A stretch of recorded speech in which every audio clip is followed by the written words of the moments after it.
मरहबा collection mall, readymade कपड़ों का भरपूर खजाना। Jeans pant, T shirt, cargo pant, night pant, बच्चे और बच्चियों के लिए अच्छे खूबसूरत और उम्दा ड्रेस। पता याद रखें, जमुर हाई स्कूल मेन रोड, जैतून हजीन मस्जिद के पास। मालेगांव शहर के हद्दी में आयशा नगर पुलिस स्टेशन में कल पुलिस ने शोएब अख्तर, सिराज अहमद इस आदमी को पकड़ के उसके पास से 56.9 ग्राम 56.9 ग्राम एमडी पाउडर जब्त की है, जिसकी कीमत 2,27,600 रुपये है और उसके ऊपर गुना दाखिल करके उसको अरेस्ट भी किया है।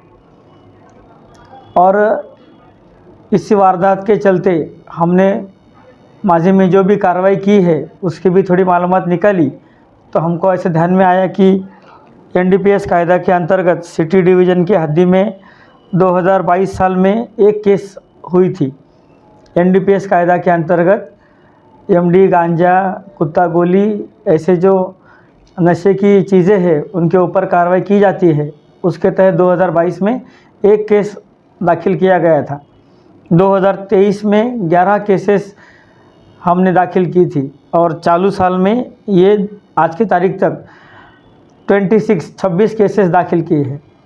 कुल मिला के पिछले 3 साल में हमने 38 केसेस दाखिल की है। इससे ऐसा मान सकते हैं कि 2022, 23 और 24 में एनडीपीएस के केसेस में पुलिस की तरफ से बढ़ोतरी है। आगे चलकर जैसे हमने देखा कि आर्म एक्ट में हमारी कितनी केसेस हुई है, उसका भी मैं ब्यौरा आपको बता दूं। 2022 में 33 केसेस आर्म्स एक्ट के अंतर्गत की गई थी, जिसमें बंदूक हो, चाकू छुरी हो, तलवार हो, ऐसी चीज़ें जब्त की जाती है। ऐसे 33 केसेस हमने 2022 में की थी। 2023 में 39 केसेस हमने दाखिल किया था। इतने गुनों में आरोपी और मुद्देमाल जब्त करके पुलिस स्टेशन में गुना दाखिल करके उसके आगे कार्रवाई की थी। चालू साल में 2024 साल में आज की तारीख तक 71 केसेस हमने दाखिल की है और पिछले 3 सालों में कुल मिला के वो आंकड़ा जाता है 143 केसेस। और आप देखोगे तो 2022, 23 और 24 में आर्म्स एक्ट के केसेस में बढ़ोतरी है।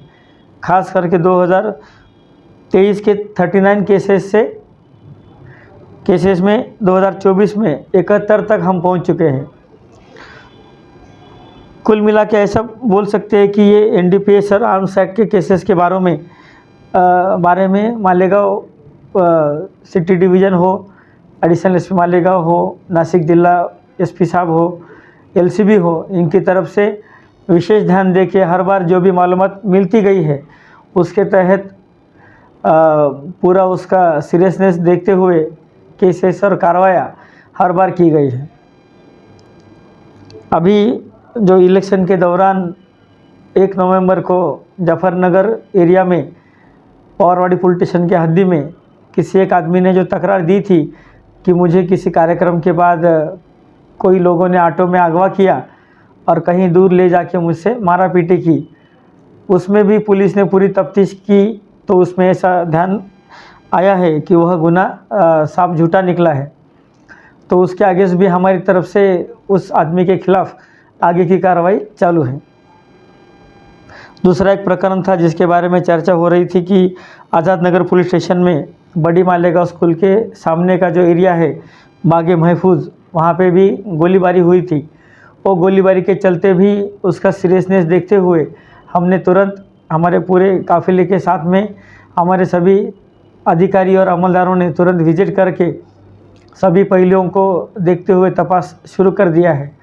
और इसमें हम 2-3 एंगल पे काम कर रहे हैं, जैसे कि कोई उसका पॉलिटिकल कनेक्शन है क्या, उसमें कोई उसका व्यावसायिक जो काम करता है फिरियादी, जैसे कि कोई प्लॉट का है, कोई ज़मीन का मामला है, उसका कोई रोल है क्या, और तो और उसका कोई व्यक्तिगत वाद किसी के साथ में झगड़ा या कोई उसमें एंगल है क्या, ये सब चीज़ों को मद्देनज़र रखते हुए हमने कुछ विशेष पथक और अमलदार उनके पीछे लगा दिए हैं। अधिकारी भी उसमें काम कर रहे हैं, हमारे तरफ से भी हर दिन उसका जायज़ा लिया जा रहा है।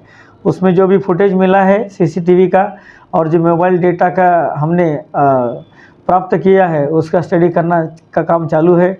हमको पूरा भरोसा है कि जल्दी हम उसमें एक मुकम्मल पॉइंट तक आ जाएंगे।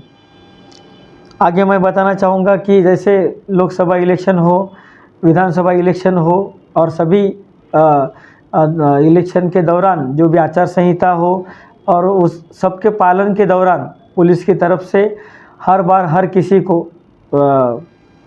पूरे तरीके से गांव में लॉ एंड ऑर्डर मेंटेन रहे और गांव में कोई भी दुश्वारी सामने न आए और आ भी गई तो उसको तुरंत पुलिस की तरफ से सॉल्व किया जाए, यही प्रयत्न हमारा रहा है।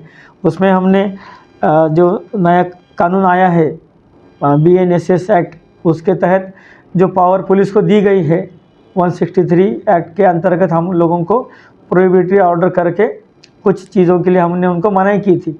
उसके अंतर्गत भी हमने जो पुलिस स्टेशन से जितने भी प्रस्ताव, उनमें से कोई राजकीय कार्यकर्ता हो, कोई सामाजिक कार्यकर्ता हो या जिनका गुन्हे का रिकॉर्ड हो, जिनके ऊपर गुन्हे दाखिल थे, उनका रिकॉर्ड निकाल के हमने उनको इलेक्शन के टाइम के दौरान गांव में न आने के लिए ऑर्डर निकाले थे और वो सभी ऑर्डर के चलते अपनी गांव में दोनों इलेक्शन चैन अमन से पार हो गए हैं। हम पूरे गांव के नागरिकों से, सभी लोगों से यही अपेक्षा करते हैं, यही उम्मीद करते हैं कि आप लोगों ने माजी में भी पुलिस का बहुत प्रशासन का सहकार्य रखा है और आगे भी आपसे यही सहकार्य रखने की अपेक्षा है। और इन सभी का जो अंतिम ध्येय है हम सभी का कि गांव के अमन को कोई धक्का न पहुंचे, कोई ठेस न पहुंचे। और मेरी आप सभी से विनती रहेगी कि किसी भी तरह की कोई भी अफवाह पे आप कभी भी ध्यान ना दें। पुलिस को हर मालूमात तुरंत पता करवाए, पुलिस स्टेशन को कांटेक्ट करें। हमारी तरफ से इस गांव के चैन अमन के लिए हर पूरा कोशिश जारी रहेगा। धन्यवाद।